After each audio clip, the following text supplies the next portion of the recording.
Bonjour, je m'appelle Fabrice Bernat, je suis professeur de psychiatrie au CHU à Strasbourg et je vais vous parler du projet Neurosplits. Pour comprendre le contexte de cette étude, il faut rappeler que le diagnostic de schizophrénie tel qu'il est utilisé aujourd'hui dans la CIM et dans le DSM-5 est un diagnostic tellement large qu'il regroupe des patients avec une clinique extrêmement hétérogène. Tout ça n'est pas que un problème d'un point de vue clinique, mais aussi pour la recherche. Il ne permet pas d'aller identifier facilement des bases éthiopathogéniques ou physiopathologiques propres à ce qu'on pourrait appeler la schizophrénie.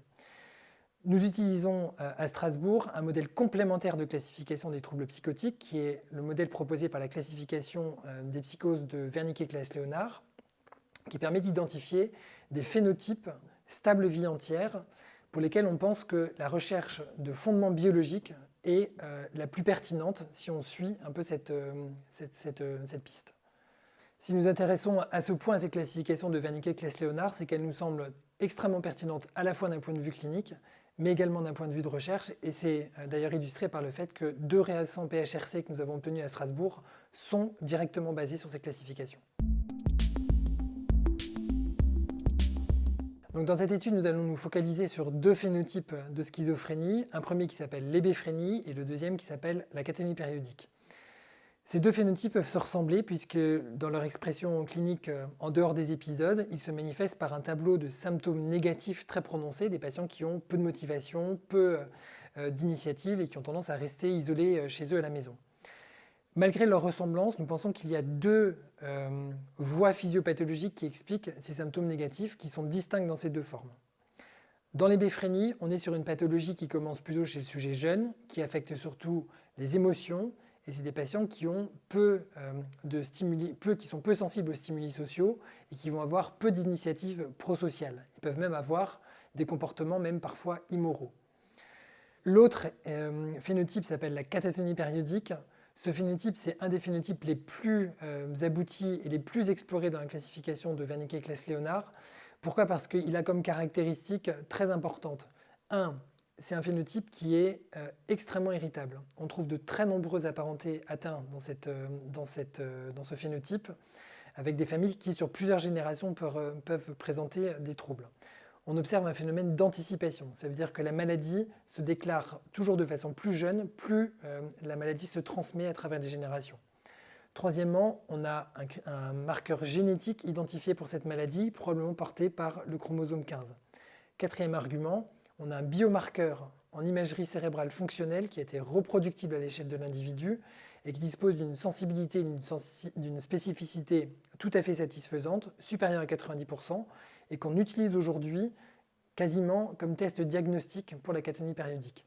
Ça, à notre connaissance, il n'existe pas d'autres phénotypes qui ont leur équivalent dans le domaine des psychoses, avec d'autres modèles de classification que celui-ci. Donc, concernant la méthode, nous allons inclure 3 groupes de sujets. Des sujets contrôle, des sujets avec schizophrénie et phénotype catatonie périodique, et un autre groupe avec schizophrénie et sous-type phénotype hébéphrénie.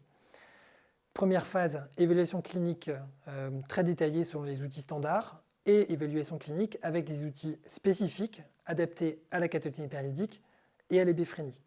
Ensuite, nous passerons dans un deuxième temps des tests neuropsychologiques qui évalueront différentes dimensions, dont la dimension émotion et la dimension psychomotricité sur des tâches sur ordinateur. Troisième étape, IRM fonctionnel pour aller mesurer les débits quantitatifs cérébraux dans certaines régions clés d'intérêt pour nos 2 phénotypes.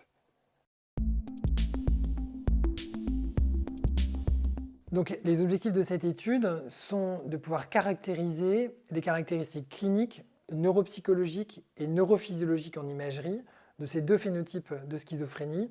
L'objectif de cette comparaison est de potentiellement mettre en évidence des doubles dissociations. Exemple très concret, on s'attend à ce que dans l'hébéphrénie qui n'a pas de troubles psychomoteurs, eh bien, les scores des patients avec hébéphrénie soient plus comparables aux scores des sujets contrôle que ceux des patients avec catatonie périodique qui auront des scores altérés. A l'inverse, pour les émotions, on s'attend à ce que les patients avec hébéphrénie aient des scores largement altérés, mais que la différence entre les patients catatoniques et les sujets contrôle ne soit moins différente. Les perspectives en termes de thérapie sont relativement claires. Les symptômes négatifs sont le point le plus compliqué à traiter dans la schizophrénie. Et aujourd'hui, les techniques de stimulation magnétique transcrânienne utilisent des protocoles un peu standards pour les patients, consistant à activer certaines régions du cortex préfrontal. Nous avons déjà montré, c'est l'équipe du Dr Fouché qui l'a montré, que pour les patients avec une catatonie périodique, il ne faut pas activer le cortex préfrontal, mais au contraire inhiber les régions prémotrices. Donc ça, c'est spécifique de la catatonie périodique. Dans le cas de l'hébéphrénie, on s'attend à ce qu'une stimulation plus profonde des régions orbitofrontales soit plus la cible à viser et non pas les techniques classiques qui sont un équivalent de stimulation utilisée dans la dépression.